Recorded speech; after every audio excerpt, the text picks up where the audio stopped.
Dímelo que. Captain Zen here, back at it again with some more One Piece content. Little bit of a different setup today. Zoro's a little closer, but hey, it is what it is. Here we are with the chapter 1030 reaction. Now, if you haven't read the chapter yet, I suggest that you get out of here, read the chapter, then come back here because there will be spoilers of said chapter. Now, and if you do come back, before make sure that you hit that like button, you subscribe, you tell your friends about me, and without further ado, let's get right into it.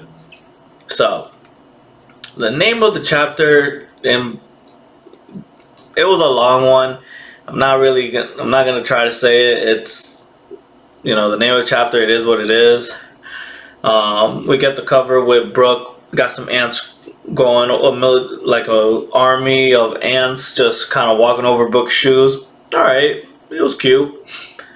And then we start off with finally seeing what happened with Drake and Apu, and everyone's like, where the heck did they go? Like, they just been like forgotten or something, as they wanted it to be, because now they're in a different room just talking, and Apu, being sly as he is trying to get Drake to, like, hey, regardless what happens, we can be the ones that come out on top. We both take whatever we want from both sides. We'll just win everything. I like this because it fits into what Apu has been this whole time. He's really, really sly and is always just trying to get the one up on every situation he's in. And I really, really like that. And it's just interesting because when he was faced off with Kid, he was like, you really think you can beat an emperor? And he's seeing the battle. He's like, you know what? They're getting kind of close. So regardless who wins, I'll just come in and snatch the prize. I really enjoy Apu and Drake's characters. Them, Hawkins, they're like, those three were actually my favorite three Supernova, besides Zoro, of course. But those were my three favorite Supernovas. So going into Wano, I was so hyped that all of my favorite Supernova were involved with it. So the fact that we're getting more from Apu, and it seems like the three numbers that were with him are down to follow Apu. So I'm curious to see what exactly is going on that front. And he already knows, Drake, I know you from the Navy or whatever. Like, I can tell. I don't care. Just come on. Let's get some over here. And Drake's like, well, I would trust you of all people. But it's just so funny because out of everyone, Drake doesn't have anyone to turn to. He was just switching sides here and there. So if he switches again and works with Apu, that's another nice twist. It's interesting. I want to see. I'm curious to what Drake's answer to that's gonna be. And then after that, we got Nami, Usopp, Hamlet, the freaking king of the jungle over there with that giraffe fruit is just so hilarious. But they're running down the stairs, trying to get to the first floor, escape the fire, and then they hear, oh, there's like a ghoul or something, or just I forget what the term is, but basically like a ghoul, and they're like, it's a torso-less ghoul. And immediately I'm thinking, are they gonna redo the Kinemon thing? And sure as shit, they did. His legs are just running wild. And I'm thinking to myself, what just happened? And obviously we know that he talks with his farts when he's in that state, for whatever reason there is. And Usopp remembers this from Punk Hazard, so he's just like, whoa, it's me, it's Usopp. But the legs don't got ears, so he doesn't know it's an ally or not. And then Nami's like, ding. And it's like, oh, okay, these are allies. Then he farts his way to tell them what happened, which is pretty disgusting, but whatever. And after the Usopp and Nami hear the situation, we got Usopp saying, "Oh, I'm gonna go help him out," and he takes Hamlet. And I'm really hyped for this because Usopp always gets a hype moment in any arc, and up until this point, he hasn't gotten that. And even versus the Tobi Roppo, he was very background for that.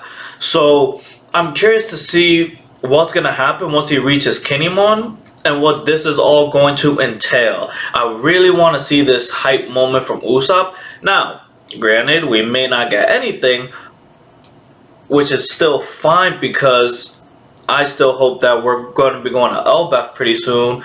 And we know that once we get to Elbaf, that's going to be like Usopp heavy. Like, that's going to be his arc. So, looking forward to that.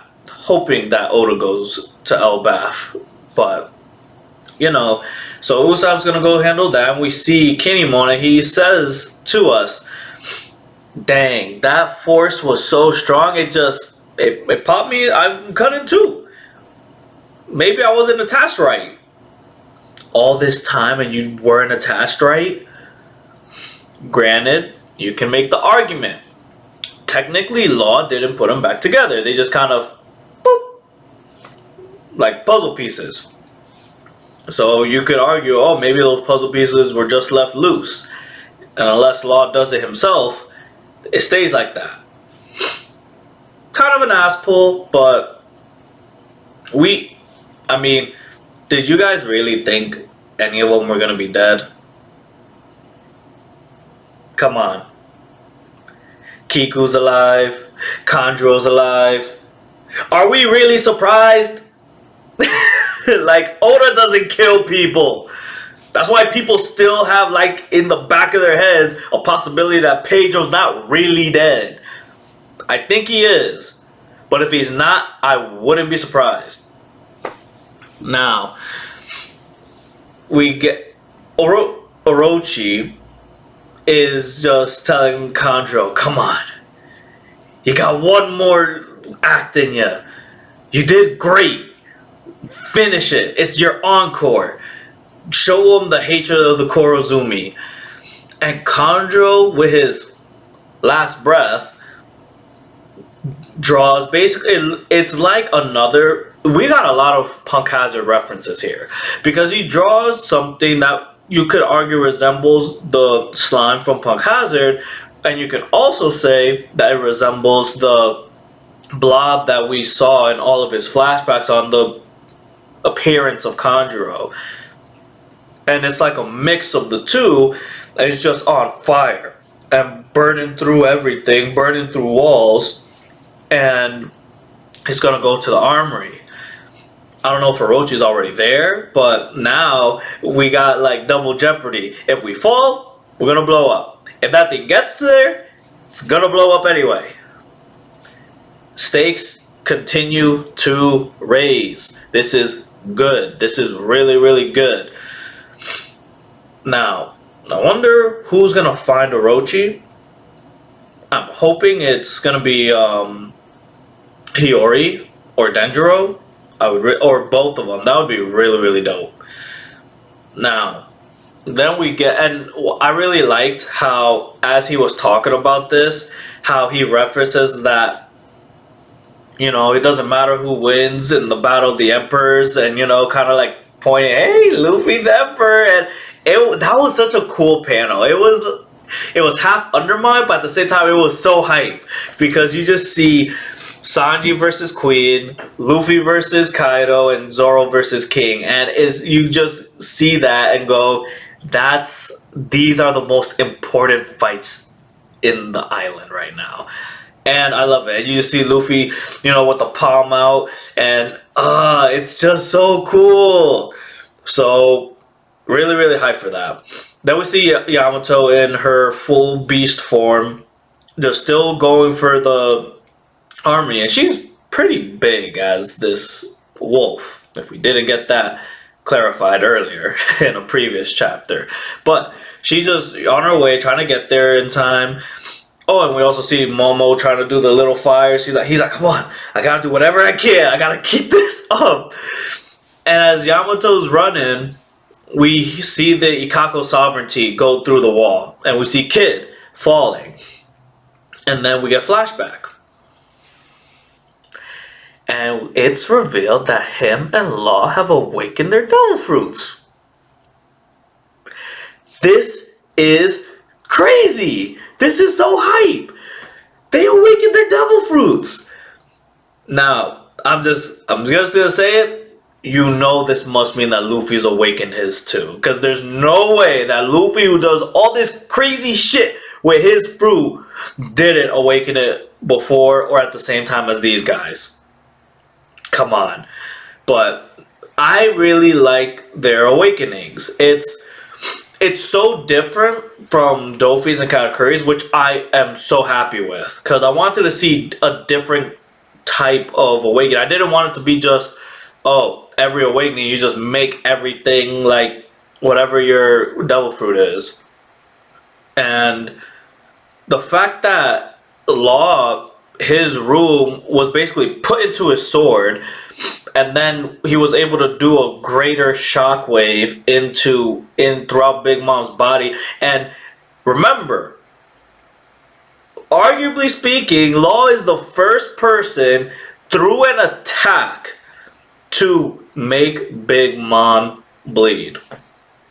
Let that sink in. Law was the first one to make Big Mom bleed through an attack.